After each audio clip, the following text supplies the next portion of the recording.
오늘은 욥기 15장 말씀인데 대만 사람 엘리바스의 두 번째 가르침, 두 번째 말이 소개되고 있습니다. 그런데 이제 첫 번째 새 친구가 똑똑똑 얘기를 했는데 두 번째 얘기도 똑같은 얘기를 반복하는 듯 합니다. 그러니까 다른 얘기를 더 이상 하지 않아요.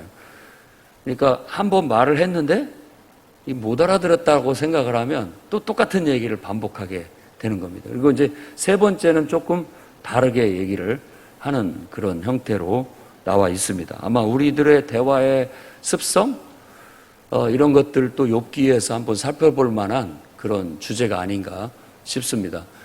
어떤 사람들과의 대화 혹은 서로 이렇게 말다툼, 이런 말다툼은 부정적인 의미에서의 말다툼이 절대 아닙니다.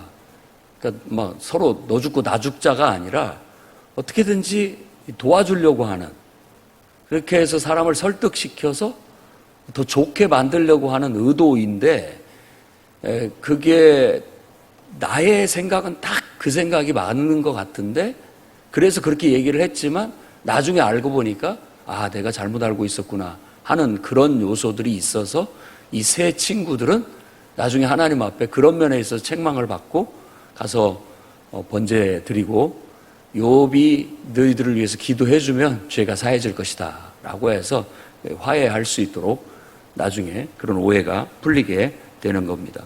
오늘도 기본적인 인과응보라는 망고불변의 진리, 인생의 가장 기본적인 진리, 그리고 또 성경에서 말하는 하나님 앞에서 의로운 자는 복을 받고 악한 자는 벌을 받는다라는 그런 가장 기초적인 신학적인 그런 가르침이 토대를 두고 있습니다.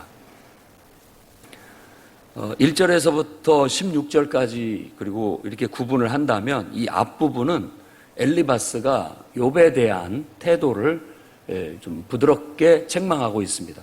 세 친구 중에서 그래도 제일 상대를 배려하면서 좀 객관적으로 얘기하려고 더 노력하는 사람이 엘리바스라고 그렇게 느껴집니다.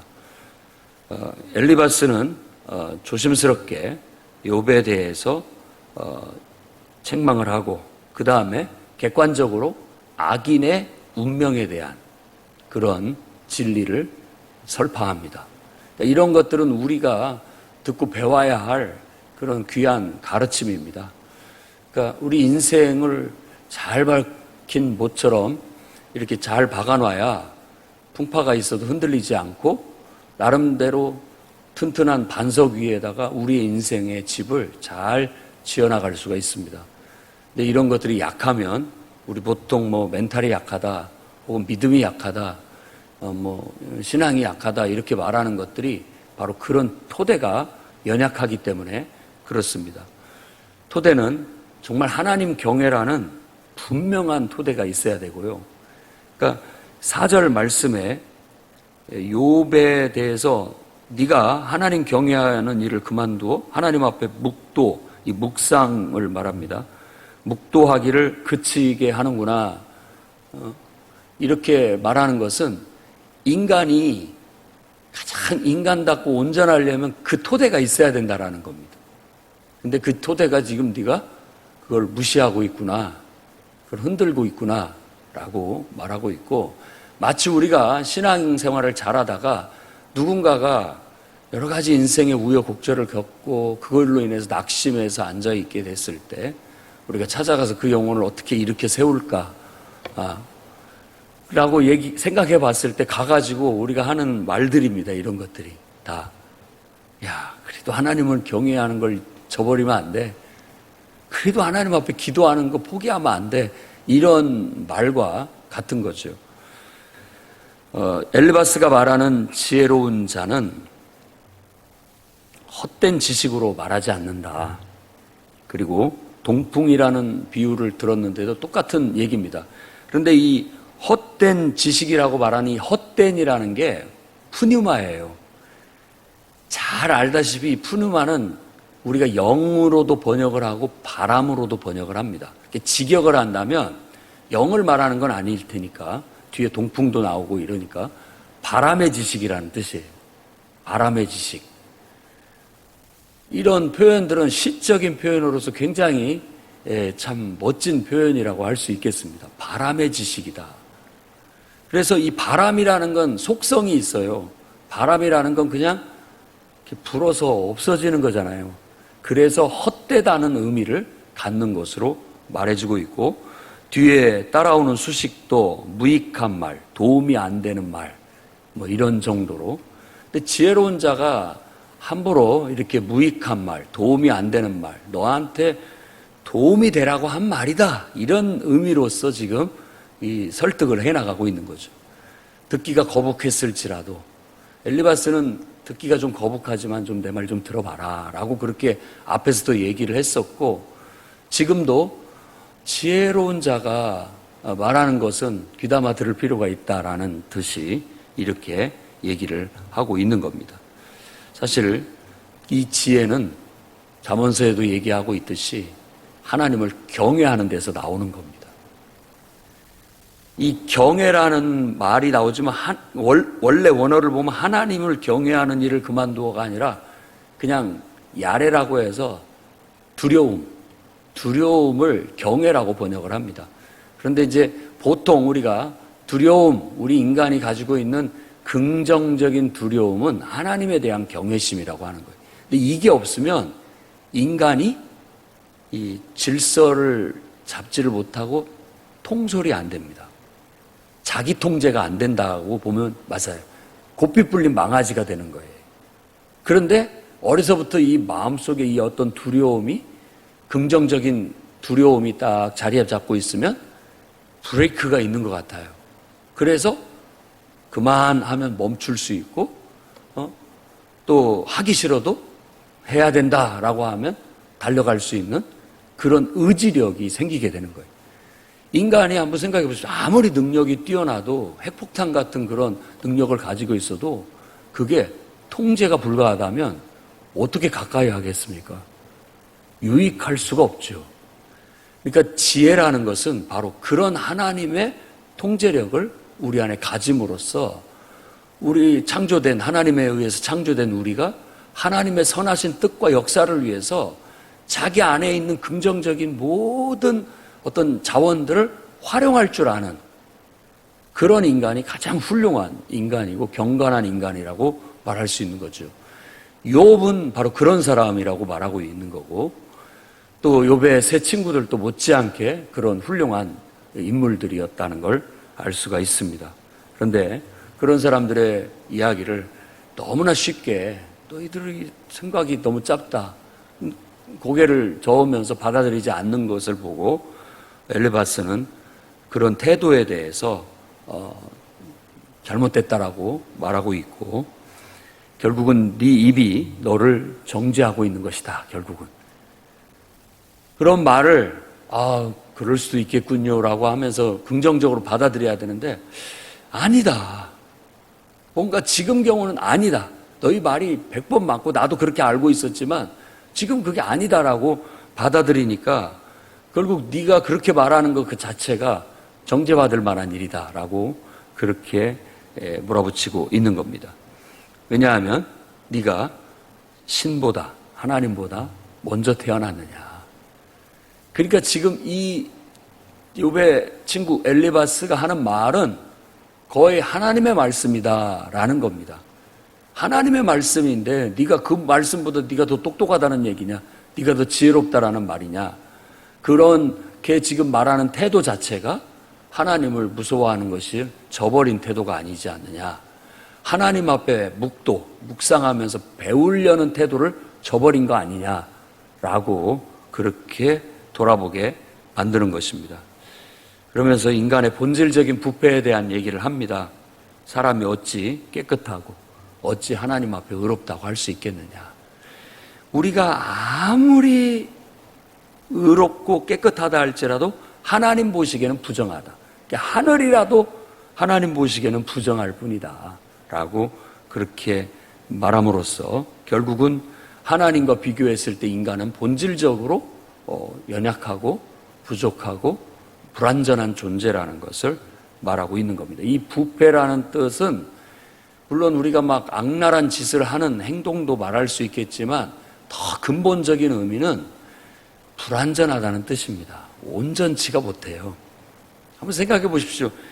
우리가 얼마나 미미한 존재인지, 그런 존재가 사실은 하나님을 우리 마음에 품어서 그분을 통해서 온 우주를 내다보고 마치 하나님처럼 생각을 할 수가 있고 판단을 할 수가 있고 분별을 할 수가 있는데, 정작 내 자신을 보면 아무것도 할 수 없는 연약한 존재에 불과한 거예요. 거기서 오는 그 부끄러움은 이루 말로 다 할 수 없는 겁니다. 그래서 아담이 벗었음을 알았을 때 저는 그걸 자각했다고 보여집니다. 여러 가지 부끄러움이 있지만 정말 내가 막 이렇게도 하고 싶고 이렇게도 하고 싶은데 사실 할 만한 능력이 내 안에 없어요. 그러니까 우리가 위축되고 부끄러워하고 숨고 싶은 겁니다. 숨고 싶은 거죠. 앞에 나와서 당당하게 자기의 능력을 발휘하라고 하는데 우리가 망설이고 못 나오는 이유가 뭐예요? 나가서 실수할까 봐. 내가 봤을 때 내 실력으로는 앞에 나가서 하는 건 이거 부끄러운 일이야. 감히 내놓을 수 없는 실력이라는 그런 의미가 있어서 쉽게 당당하게 내비치지 못하는 그런 게 있는 거죠. 그러니까 기대는 큰데 실제가 따라가지를 못하는 그런 우리 인간의 병이 있습니다. 수치심, 부끄러움이 있기 마련이죠.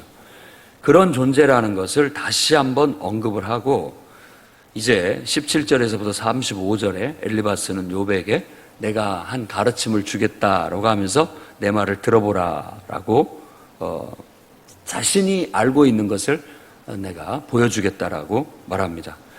지혜자들이 전해준 거, 옛날부터 지혜로운 자들이 전해준 것이 있는데, 이 지혜자들은 이방인 하나도 없이 다 지혜로운 사람들만 모여 살았다. 그 마을에서 나온 얘기다라고 하면서 그 신빙성을 강조를 하는 겁니다. 그러니까 우리로 얘기한다면 다 믿음 좋은 사람들 속에서 나온 깨우침이다라는 거예요. 거기에 안 믿는 사람 하나도 없다. 믿음이 없는 사람도 하나도 없는 그런 마을에서 거기에서부터 우러나온 깨우침이다 라고 말하면서 12절 말씀에 악인은 그 일평생에 고통을 당한다. 그래서 악인의 운명에 대한 가르침을 주고 있습니다. 그리고 오래 가지 못한다. 이런 표현을 쓰게 됩니다. 왜 그러냐? 그 이유를 말하는데 하나님을 대적하며 교만하여 전능자에게 힘을 과시하기 때문이다 라고 얘기합니다. 그러니까 이 엘리바스가 지금 말하고 있는, 욥기에서 말하고 있는 악인은 누구냐? 하나님을 대적하고 교만하고 또 전능자에게 힘을 과시하는 그런 존재가 악인이다 라고 말하고 있고, 그의 운명은 결국 하나님의 입김에 의해서 불려가게 될 것이다. 하나님의 입김은 마치 그 입에서 나오는 불 같은 겁니다. 불. 그 불로 싹 소멸될 것이다 라는 그런 이미지로 말하고 있습니다. 포도나무 열매가 익기 전에 떨어지고 감람나무는 꽃이 피어서 그냥 떨어져 버리고 말 것이다. 맺히지 못하고. 그래서 그 인생이 결국은 미래가 없고, 그리고 그의 거처 장막은 불에 타서 소멸될 것이고, 재난과 재앙과 그 안에는 온갖 거짓이 가득하게 될 것이다 라는 겁니다. 성경의 가르침은 그렇습니다. 우리 안에 하나님 경외가 있어 하나님을 묵상하면서 하나님을 배우며 나를 알아가면서 살아가게 되면 우리는 경건하고 지혜로운 자가 되겠지만, 이걸 저버리게 되면 우리 인생은 인간의 모습을 상실해가고 인간으로서의 제대로 된 본분을, 제 기능을 발휘하지 못하는 고장난 인생이 돼버리고 만다는 것을 다시 한번 보여주고 있는 겁니다. 그러니 엘리바스는 욥이 행여라도 바로 그런 무리 속에 휩쓸려 들어가지 않기를 바라고 있는 것이죠. 또한 욥이 지금 감정이 격해서 말하고 있다라는 것이 언급되어져 있습니다. 이 바람의 지식이라는 말 속에는 헛된 그런 의미도 있지만 원래 바람이라는 게 격렬한 그런 의미를 갖기도 합니다. 그래서 이 바람이라는 건 사람을 움직이게 하는 동기 같은 그런 비유로 쓰여집니다. 바람이 분다라는 것은 뭔가 내가 뭘 하려는 의욕과 어떤 동기부여가 됐다라는 그런 의미로 비유적으로 쓰여지는 것이죠. 그러니까 어떤 것에 자극을 받아가지고 지금 욥은 인생이 완전히 다 상실과 육체적인 한순간도 그 고통을 피할 수 없는 그 고통의 육체 속에 존재하고 있다 보니까 그 격한 상황 속에서의 어떤 불평과 원망과 그 감정적인 것이 막 쏟아져 나오는 것을 말하는 겁니다. 그런데 잘 생각해 보십시오. 지혜로운 자가 야, 감정을 다스려야지, 그렇게 함부로 말해서 되겠어, 불손한 태도를 보이면 안 된다라고 말하지만 사실은 그 말도 어폐가 있다라는 거예요. 왜냐하면 진실하지 말아라라는 말과 같으니까요. 아니, 힘들어서 힘들다고 말하는데 그게 잘못이란 말입니까? 라는 거와 같은 거예요. 아니, 이것이 먹어보니까 감 맛이 나는데 감이라고 말했을 뿐이라고 말했던 옛날 대장금의 그 어떤 대사처럼 똑같은 거예요. 솔직해야 되는데 진실하게 내가 지금 내 감정 앞에 진실하고 솔직하고 말하고 있는데 야, 그러면 안 돼, 잘못됐어 라고 말하는 것도 문제가 있는 것으로 이 욥의 이야기 속에서는 보여지는 겁니다. 그럼 어떻게 해야 됩니까? 감정은 사실 옳고 그름이 없습니다. 그렇기 때문에 어떤 의미에서 그 힘들고 어려운 것에 대해서 충분히 공감하고 그 감정을 발휘를 하게 하되, 그러나 감정을 올바르게 발휘할 수 있도록 코치, 지도를 해줘야 됩니다. 그걸 이제 감정 코치라고 하는 거죠.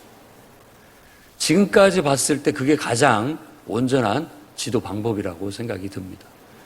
감정 자체를 잘못됐다, 거짓되다, 너 문제가 있다, 불손하다 이렇게 말하는 것은 우리도 옳지 못한 것이고, 그 감정이 그래서 화가 났고 그래서 힘들겠구나라는 것은 뭐 나도 똑같은 상황이 됐을 때 똑같을 것이라는 걸 충분히 인정하고 공감할 필요가 있으나 그러나 이제 그것을 어떻게 하면 긍정적으로 해가 되지 않게 더 좋은 방법으로 풀어낼 수 있을까라고 질문하고 그것에 대해서 한번 좋은 방안을 생각해보자라고 제안해서 해결해 나갈 수 있도록 이끌어주는 게 가장 바람직한 태도라고 볼 수 있다라는 것입니다. 그래서 오늘은 엘리바스의 권면, 가르침 속에 인간이 본질적으로 불완전한 그런 존재라는 것, 그리고 악인과 그의 운명은 정해져 있다라는 것,